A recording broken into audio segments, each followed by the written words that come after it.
मी अमरेंद्र भास्कर मराठी बालकुमार साहित्य संस्था पुणे याच्या वतीने राजेंद्र अत्रे यांचा सत्कार करू इच्छितो.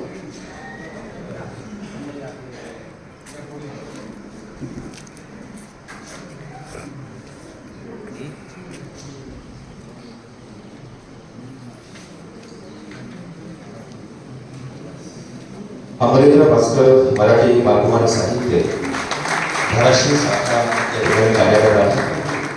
या शाखेच्या उद्घाटनाच्या निमित्तानं राजेंद्र दाखे सरांचे आपण ऐकलं होतं. आज त्यांना विनंती आहे की आपण या ठिकाणी आपलं सविस्तर मनोगत व्यक्त करावं.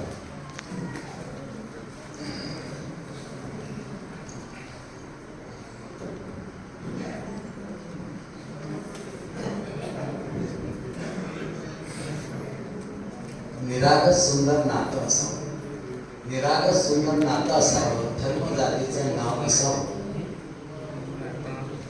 ईर्ष्या नसावी, मत्सर नसावा, त्या स्नेहाला मैत्री म्हणा. हे मैत्रीचं नातं अत्रे सर आणि आमचं हे साधारणतः खूप वर्षापासून चालत आहे. आणि ह्या मैत्रीच्या नात्याने आपण सर्व, मी पण इथे आलो आहे आणि आपणही सर्व इथे आलो.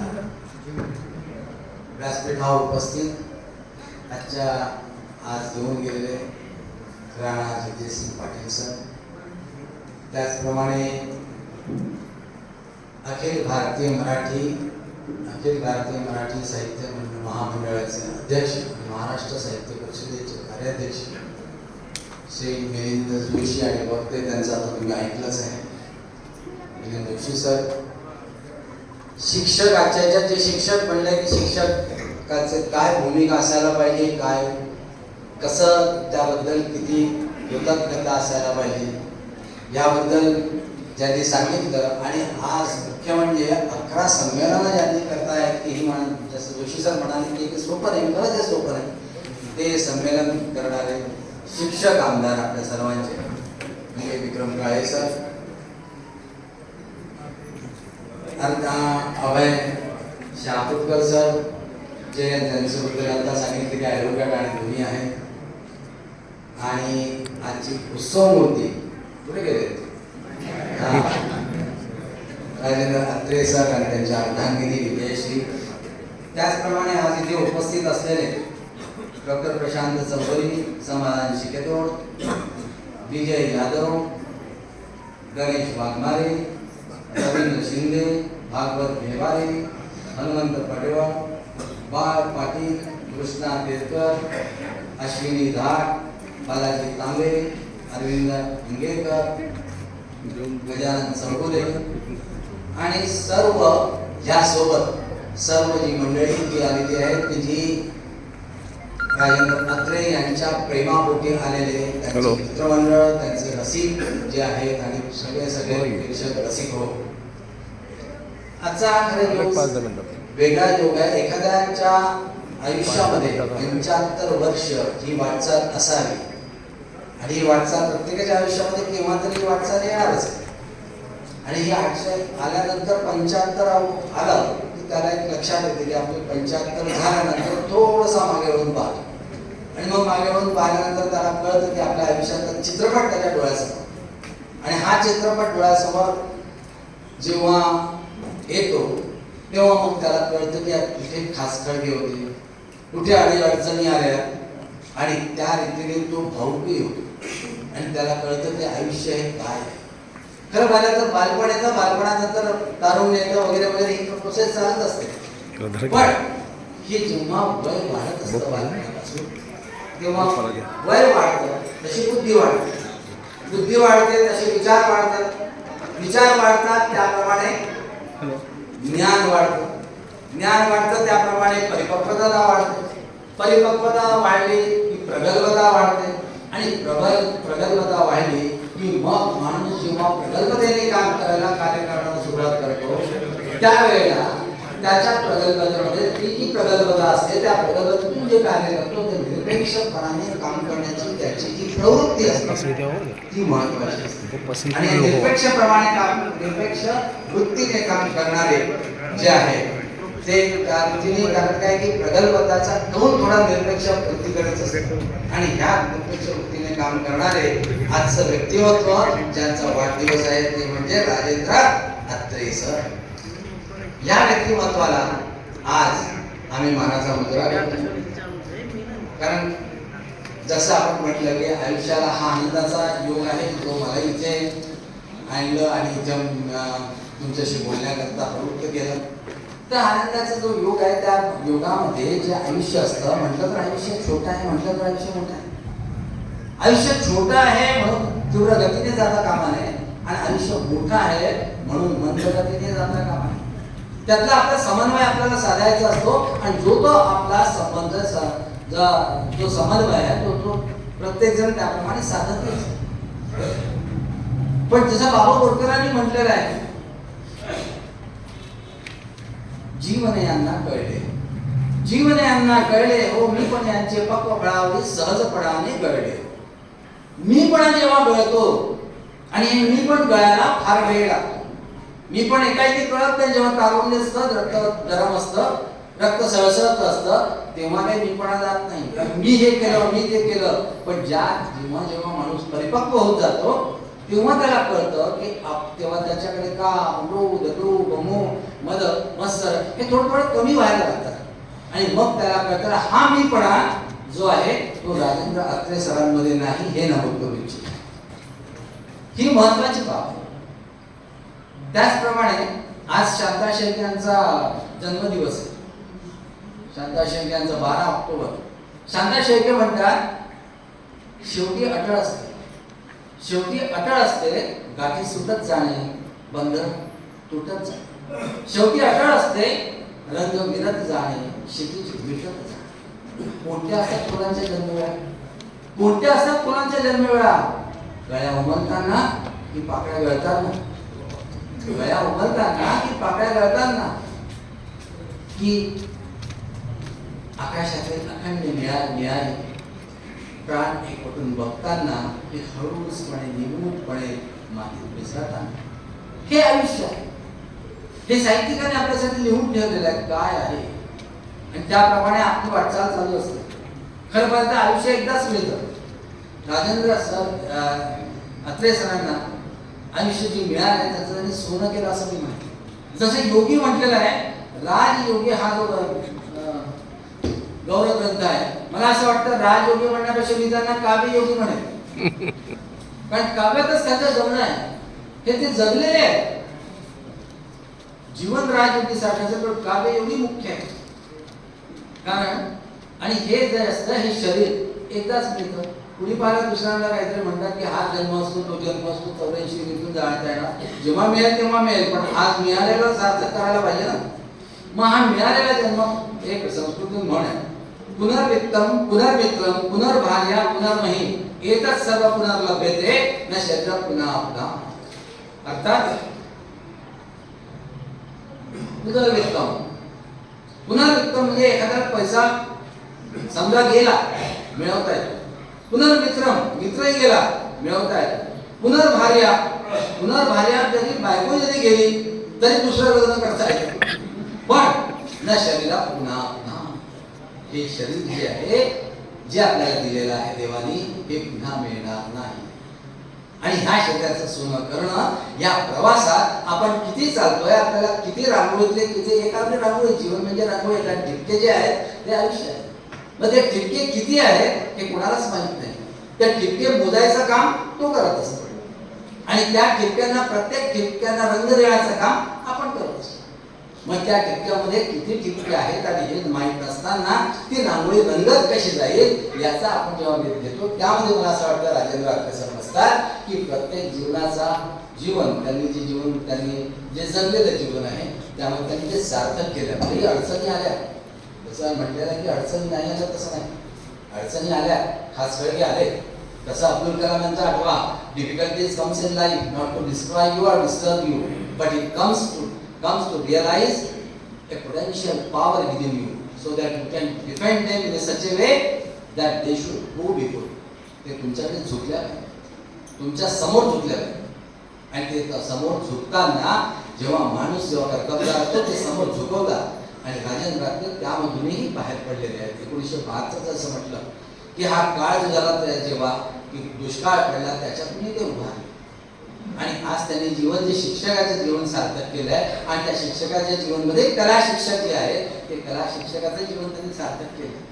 दुसरा मुद्दा असा की त्यांचा स्वभाव निष्कलंक निष्कपट सुस्वभावी निर्मळ नितळ आणि निरागसाचाच मी म्हणतो तुम्हाला. हा स्वभाव प्रत्येकाला लाभतोच असं नाही, कारण यातूनच माणूस घडत असतो. आणि हा माणूस घडलेला, कारण माणूस जो घडतो तो एक लक्षात घ्या, माणुसकीला जर माणुसकी असली तर माणसाला देव मानतात, पण माणसाची अंधश्रद्धा असली तर त्याच दगडाला देव मानतात. यात कधी फरक आहे. तर हा जो आहे यांनी माणूस म्हणूनही मुख्य आहे. मला म्हणायचा हा उद्देश की हे मी त्यांच्याकडून जाणवलं जेव्हा जेव्हा मी त्याला भेटतो आणि त्यांना जसं आता म्हटलं की नळे सरांनी असं करावं, विक्रम काळेसर म्हणाले, पण मला असं वाटतं राजेंद्र अत्रे सरांना विचारलं की तुम्हारे पास क्या है, त्याचं एकच उत्तर देते की मला मेरे पास युवराज बाप्पा आहे. पण दुसरं अरे पास काय, मग युवराज बाप्पाची आहे त्यांना पूर्ण पाठिंबा आहे. असाही माणूस काय क्षेत्रात पाहिजे ना, की जो तिकडे पण आहे आणि इकडे पण आहे आणि तिकडच्या क्षेत्रातही तो आपली कर्तव्यारी त्याच हिमतीने म्हणा किंवा त्याच सामर्थ्याने तो दाखवतोय. हे जास्त महत्वाचं आहे असं मला वाटतं. तर दुसरी गोष्ट अशी की ते दुःख जाणणारे, मला म्हणायचं असं की अत्रे सर दुसऱ्याला जाणणारे, दुसऱ्याला जाणून घेणारे. कारण काय आहे की त्याच्यामध्ये कसं आहे कि अगर आपको अपना कुछ महसूस होता होगा, दर्द महसूस होता होगा तो आप जिंदा है. अगर आपको अपना दर्द महसूस होता होगा तो आप जिंदा है, पर आपको दूसरों का दर्द महसूस होता होगा तो आप इंसान है. हा जो इंसानपणा आहे, जो माणुसकी आहे, ती माणुसकी जी आहे ती अत्रेमध्ये आपणही अनुभवलेली आहे आणि मी अनुभवली. हे महत्वाचं असं मला वाटतं. आणि त्यांचा साहित्य क्षेत्रात त्यांनी जे लकेरे लिहिलेले आहेत, त्यानंतर पाऊस गाणे आहेत, अथांगतेतून गुंतुनी आहे, कथाकार आहे, चित्रपट आहे. ही सगळी जी बाब आहे, ही सगळी बाब मध्ये तीन गोष्टी महत्वाच्या आहेत. एक तर वास्तवता, दुसरा अनुभवता आणि तिसरं कल्पकता. आणि या तिन्ही मध्ये ते निपुण आहेत असं मला वाटतं. ही आयुष्याची 75 वर्ष फुकट घालवली नाहीये त्यांनी. कारण काय की जेव्हा वास्तवता असते, जेव्हा इतिहासाच्या खांद्यावर बसून माणसाला प्रवास करायचा असतो, पण वास्तवतेचा हात धरून इतिहास निर्माण करायचा असतो. हा निर्माण करणारा इतिहास निर्माण त्यांच्या आजपर्यंत जे केलं आहे काव्य क्षेत्रात. आज जसं जोशी सर म्हणाले की आता ह्या साहित्य क्षेत्रात एक हा महाराष्ट्रापुरता, इथल्या उस्मानाबादपुरता मर्यादित नाही, महाराष्ट्रातला कमी. मग ही केव्हा होते, किंवा कुठेतरी इतिहास निर्माण करावा. आणि मुख्य म्हणजे आपण सगळे ज्येष्ठच आहात आणि ज्येष्ठ असला की वय वाढलं, परिपक्वता आली की अनुभवता आलीच. मग हा जी अनुभवता आहे ही अनुभवता त्यांच्यामध्ये आहे. ही अनुभवता महत्वाची आहे. कारण अनुभवाच्या पंखावर स्वार होऊन अनुभवाचा अनुभव घेऊन अनुभवाची अनुभूती घेणे हा विलक्षण अनुभव असतो. हा विलक्षण अनुभव त्यांनी जेव्हा घेतलेला आहे तेव्हा अनुभवाच्या माध्यमातून अनुभूतीपर्यंत जेव्हा ते पोहोचलेले आहेत, तेव्हा कळलेलं आयुष्य काय आहे. सोपं नाही, ती अनुभूती यावी लागते. आणि दुसरं म्हणजे कल्पकतेने ते चित्र काढतात. जी कल्पकता मी ही जाणवली तेव्हा मला 96व्या अखिल भारतीय मराठी साहित्य संमेलन जे वर्ध्याला झालं त्यावेळेला ही कल्पकताही जाणवली. कल्पनेत मुक्तपणे विहार करावा, विहारात मुक्तपणे संचार करावा, संचारात विचारांचा विचार असावा, पण विचारात कुठलाही विकार नसावा. हा विचारांचा विकार त्यांच्यामध्ये नाही, हे मला जाणून म्हणजे मला हे करावं असं वाटतं, नमूद करावं. आणि हे महत्वाचं आहे आयुष्यामध्ये. आता यांनी सांगितलं, मला असं वाटतं 96व्या अखिल भारतीय मराठी साहित्य संमेलनाबद्दल. तर त्यामध्ये ते संमेलन होताना कवी कट्टा हा जो भाग आहे त्यामध्ये के.डी. पाटील सर कुलपती आहेत डी.वाय. पाटीलचे, ते तिथे आले आणि त्यांनी जाहीर केलं की या कवी कट्ट्यातल्या याच्यात जी काही कवीने सादरीकरण केलं आहे, 500 कवींनी सादरीकरण केलं, त्यामधल्या 96 कविता निवडून त्याचा संग्रह करावा आणि ही जबाबदारी माझ्यावर सोपवली. आणि ही करताना मग हे 96 कवी त्याच्यातून निवडायचे, सगळं करायचं, ही करताना कसरत होती. पण त्यांना जे के.डी. पाटील सर यांना जे काही बघायचं होतं, जे पाहायचं होतं की काम उत्तमच झालं पाहिजे, सुंदरच झालं पाहिजे. आणि ते सुंदर काम करताना मग मला अत्रे सर आठवले आणि अत्रे सरांनी सांगितलं की ही जी आहे असं असं करायचं आहे. आणि त्यांनी प्रत्येक कविता त्याच्यातली ज्या लोकांची 96 लोकांच्या ज्या कविता होत्या ती प्रत्येक कविता हाताने काढली, हाताने रेखाटली. त्यांच्या अक्षराबद्दल एवढं बोलायचं, ती हाताने रेखाटली, त्याच्यावर काळेसाहेब त्याच्यावर चित्र काढलं. आणि मला ते मगाशी हे केलं तर म्हणजे माझ्या गाडीमध्ये ते होतं, त्यांनी बोलवून घेतलं की तुम्हालाही ते माहीत असावं की त्यांनी काय केलेलं आहे. हे जे त्यांनी हा जो भाग आहे बघा, एक एक भाग जो आहे तो त्यांनी स्वतःच्या हाताने केला. ही महत्वाची बाब आहे. तर हे जे त्याला हे जे लाभलं आयुष्यामध्ये, हे लाभणं महत्वाचं असतं आणि सोपी नसते. हे जे लाभलं हे महत्वाचं आहे. आणि मला असं वाटतं की त्याच्यामुळे म्हणजे आज तुम्हाला जसे का अत्रे सर जवळचे आहेत, प्रेमातले आहेत, त्यामुळे मलाही असं वाटतं की आज मलाही खूप भाग्य आहे की मी त्यांचा मित्र आहे आणि नळे सर त्यांच्या बरोबर आहे. ही एक अजून बाब चांगली आहे की जेणेकरून की ते कार्य करताना एखाद्या कार्यकर्त्यांना कसं करावं जर सुचत असेल तर त्याच्यावर एखादा माणूस पाहिजे. आणि ते म्हणजे नळे सर आहेत की जे ज्यांना सहजपणे त्यांना सहकार्य देत असतात. हे मुख्य म्हणजे शेवटचा मुद्दा त्यांनी नाती जपली. त्या नाती जपणे महत्वाचं आहे. शिक्षकाची नाती जपलेलीच आहे, शिक्षकांबद्दल सरांनी कितीतरी सांगितलेलंच आहे. मग ही नाती जेव्हा शिकली असतात ती जपण्याकरता एक माणूस पण लागतात. अंतकरणात माणूस पण तर लागतच, पण माणसाला माणूस जोडण्याचा जो ध्यास आहे, एक ध्येय आहे, ते ठेवायला पाहिजे. आणि त्यासाठी निरीक्षण कसं निरखावं, कोणता माणूस कसा आहे ती निरीक्षण शक्ती त्यांच्यात आहे. म्हणताना निरीक्षण जे आहे, निरीक्षण सात गुण नराणाम तदर्थ मात्राच वचा प्रवृत्ती इत्तेव वत्वा विधिना विकिरणा एक एक जिव्हा नयन द्वयंच. एक एक जिव्हा म्हणजे माणसाला एकच जिव्हा दिली आहे, पण नयन द्वयंच जे दोन डोळे दिले. हे कशा करता? निरीक्षण करणे. देवाची दिली आहे बुद्धी. मग हे दोन निरीक्षण करणारे दोन डोळे त्याचा पूर्णपणे उपयोग करून कोणता माणूस कसा आहे, काय आहे हे करून त्यांची जी कृती आहे की जेणेकरून माणसाला माणूस जोडावा, हे आजचं मला असं वाटतं महत्वाचं आहे. कारण नाती जी आहे, नाती जपण्यात मजा आहे, नाती जपण्यात मजा आहे, नातं जपण्यात मजा आहे. प्रीतीचे बंध भिडण्यात मजा आहे, भिडलेल्या बंधात रमण्यात मजा आहे. सूर जोडवण्यात मजा आहे, जोडलेल्या सुरात गाण्यात मजा आहे. आपण एकटे आलो असलो तरी सर्वांचं होऊन जाणं, हे सर्वांचं होऊन जाणं हे राजेंद्र अत्रे सर, हे मला करायचं. आणि ही सोपी गोष्ट नाही, प्रत्येकाला जमेल असं नाही, पण त्यांच्याकडे पाहून नक्कीच वाटेल की आपण जेव्हा 75 वर्षाचे होऊ त्यावेळेला नक्कीच इथपर्यंत त्यांनी कसं जोडलं हे उदाहरण आपल्या समोर आहे.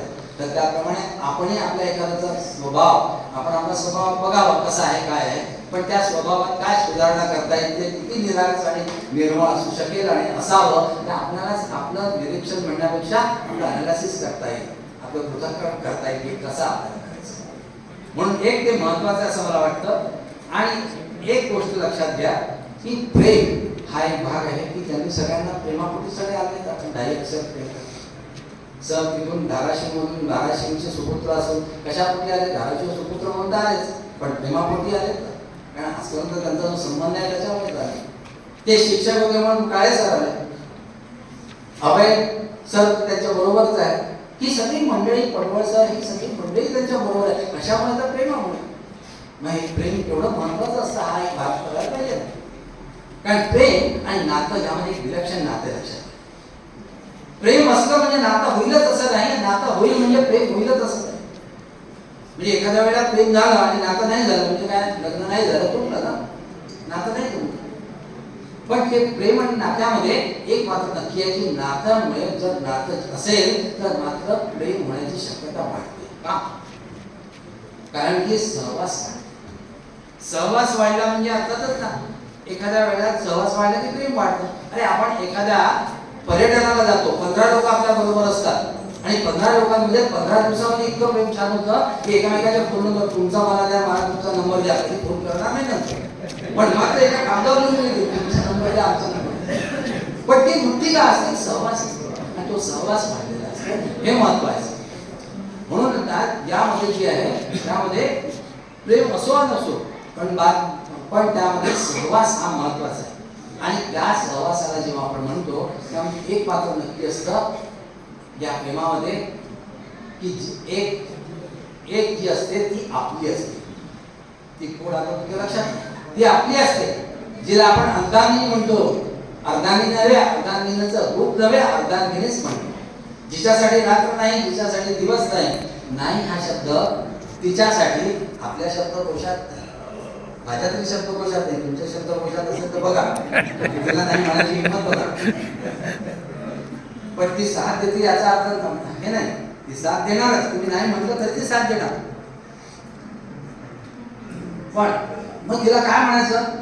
तिला एकच म्हणता येईल आपल्याला, आहे आहे आहे सखे तू आहेस म्हणून जगण्यात. म्हणजे त्यांच्या बाजूलाच बसलेले सखे तू आहेस म्हणून जगण्यात.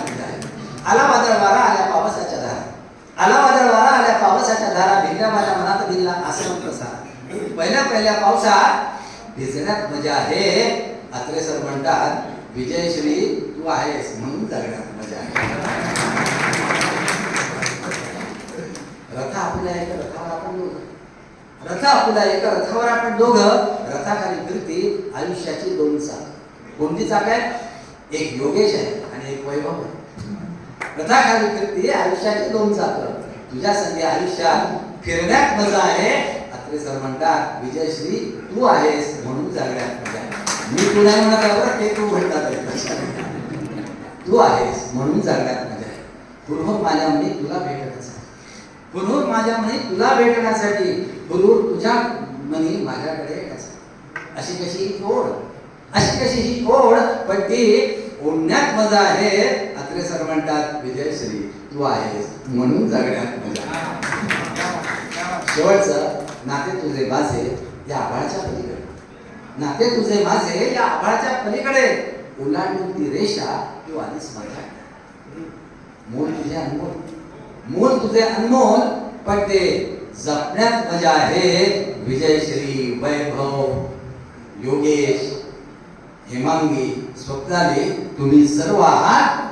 ते म्हणतात तुम्ही सर्व आहात म्हणून जगण्यात मजा आहे. तुम्ही सर्व आहात. आज एक आदर्श कुटुंब इथे जे आहे त्याला आपण म्हणतो की जसं जोशी साहेबांनी म्हटलं की सगळ्यांनी मिळून जे आहे ते प्रत्येक माणूस त्याच्यातला आपला अंतःकरण होतच होतं. हे महत्वाचं आहे. आणि असंच त्यांचं आयुष्य मला असं वाटतं बहरत राहावं. आणि अशीच त्यांची साहित्याची वाटचाल जे त्यांनी आतापर्यंत भोगला आहे ते सोडून छान छान आनंद उपभोगायचा आहे. तो आनंद ते उपभोगतात आहे. जसं त्यांनी म्हटलं की पाठलाग ते करत नाही स्पर्धेचा, ते करतात पाठलाग आनंदाचा. तो आनंदाचा महत्वाचा आहे. तर असंच त्यांचं आयुष्य त्यांनी भरत राहावं. आणि त्यांची साहित्यिक वाटचाल आहे इतक्या प्रीतीने आता 25 झालं, 75 झाले, त्यामध्ये फक्त मी 25 टाकतो. तो पण चालत राहो. आणि ते त्यांचं आणि तुमच्या समोर आज त्यांना ही शुभेच्छा देण्यासाठी मला जो योग प्राप्त झाला त्याबद्दल तुमचेही मी म्हणजे आभार मानतो ते. आणि त्यांना पुन्हा एकदा शुभेच्छिक वाटचालीसाठी सदिच्छा ईश्वरचरणी प्रार्थना करतो आणि तेच थांबतो.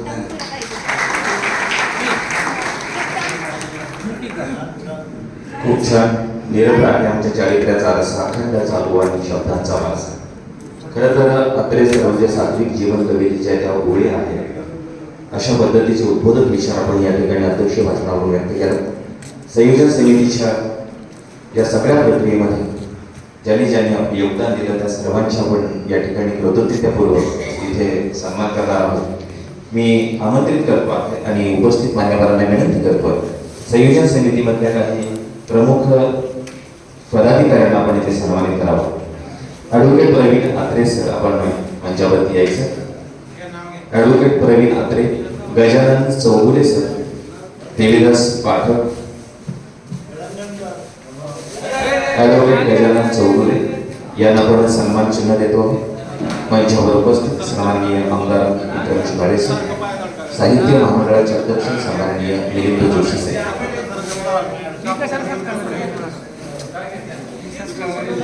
सर्वच संयोजन समितीच्या एका सदस्यांनी यायचं.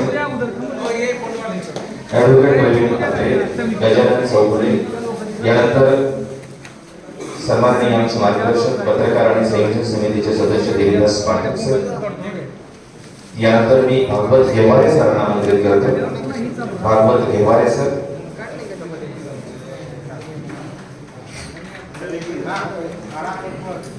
जावा देवा.